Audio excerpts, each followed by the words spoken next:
चलते फिरते उठते बैठते जो 5 ज्ञानेंद्रियां हैं, मन उनको लेकर के भोगों की कल्पना करता रहता है। अगर ऐसा लग जाए, ऐसी मशीन लग जाए, ये दुकान बढ़ जाए, ये ऐसा हो जाए तो इसमें ज्यादा संपत्ति आएगी, फिर इसकी फैक्ट्री खोल लेंगे, फिर ऐसा कर लेंगे, ये कल्पना।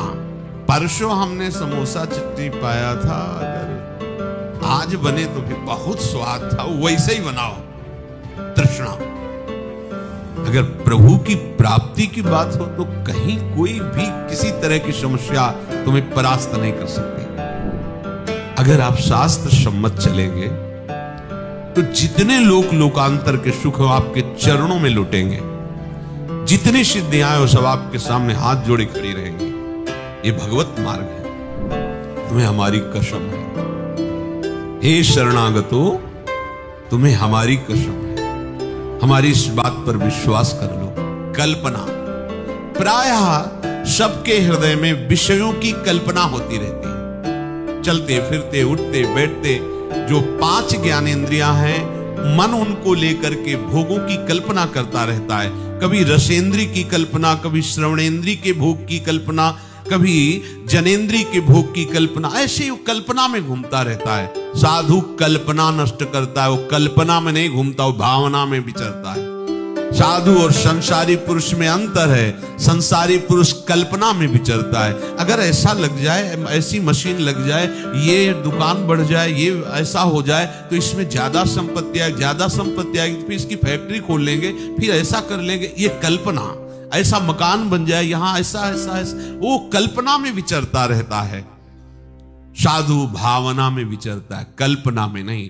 कल्पना होती है मायाकृत सृष्टि की, और भावना होती है शास्त्र सम्मानित जो सिद्धांत है उसके अनुसार आराध्य देव की। साधु भावोत्सवेन भजताम रस काम धेनुम। साधु भावना करता है, कल्पना नहीं करता। साधु कल्पना को मिटा देता है। देखो, कभी कल्पना तो नहीं होती तुम्हारे हृदय में, भावना होती कि कल्पना। यदि कल्पना तो अभी हृदय सांसारिक है, मिटाओ उस कल्पना को भावना के द्वारा। भावोत्सवेन भजताम।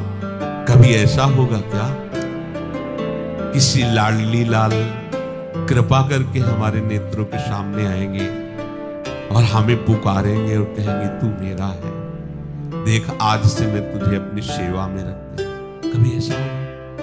कभी श्री जी अपने गले की माला प्रसादी हमें दे, कभी श्री जी अपना पाया हुआ पान प्रसाद हमें दे। क्या कभी लाडली जी के गोरे चरणों को अपनी गोद में लेकर के धीरे धीरे उनमें भावर की रचना, क्या ऐसा सौभाग्य होगा? कभी ऐसा सौभाग्य होगा?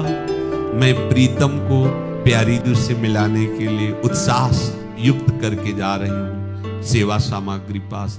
क्या कभी ऐसा होगा?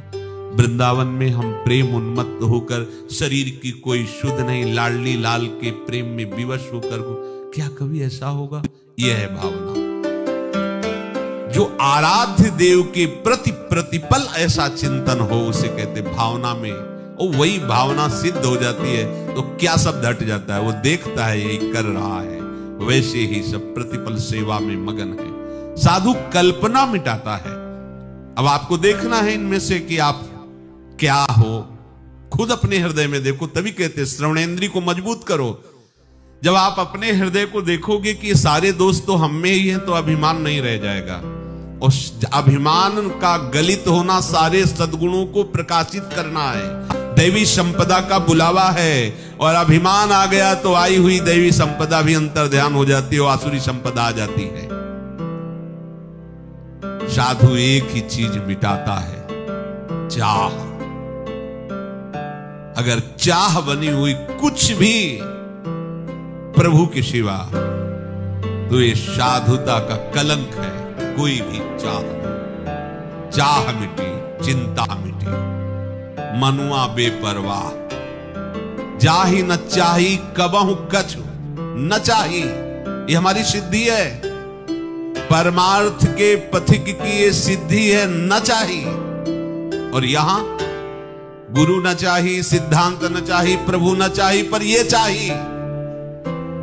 कैसे कैसे परमार्थ के पथिक हो, चाहे कोई भी हो। शास्त्र प्रमाणिक तुम्हारा हृदय होना चाहिए। नहीं तो बनाओ, आए हो परमार्थ मार्ग। परमार्थ का पथिक चाह मिटाता है, चाह। अगर कोई भी चाह प्रभु के सिवा है, परमार्थ के पथिक को आगे नहीं बढ़ने देगी। मान लीजिएगा, तृष्णा, भोगे हुए विषय को पुनः भोगने की इच्छा का नाम तृष्णा है, वो चाहे किसी भी इंद्रिय का विषय हो। परसों हमने समोसा चटनी पाया था, अगर आज बने तो फिर बहुत स्वाद था, वैसे ही बनाओ। तृष्णा, सुने हुए, देखे हुए, सूंघे हुए स्पर्श सुख, रसेंद्रीय सुख, कोई भी भोगे हुए विषय को पुनः भोगने की इच्छा का नाम तृष्णा है। सुनो इसे, मनन करो इसे, उतारो। जब तुम्हारे अंदर मांग हो तो देखो, तृष्णा की मांग तो नहीं है ये। कभी भी जीवन में कभी भी जो भोगे हो उसके संस्कार हैं, अनंत जन्मों के संस्कार हैं, उन्हीं को भस्म करने के लिए तो परमार्थ के पथिक बने हो। जो दुर्वासना मम सदा परिकर्षयन्ति, उसी को भस्म करने के लिए तो साधना कर रहे हो, और काहे की। कभी भी ये तृप्त नहीं होती, चाहे जितना खा जाए कभी नहीं तृप्त होती। योग वासिष्ठ में बहुत इसका वर्णन है कि उपासक इस तृष्णा रूपी डाइन से बच जाए, ये कभी आघाती नहीं, भोगते रहो, भोगते रहो। एक ही भोग नहीं, जो भी भोग इंद्रियों के, कलह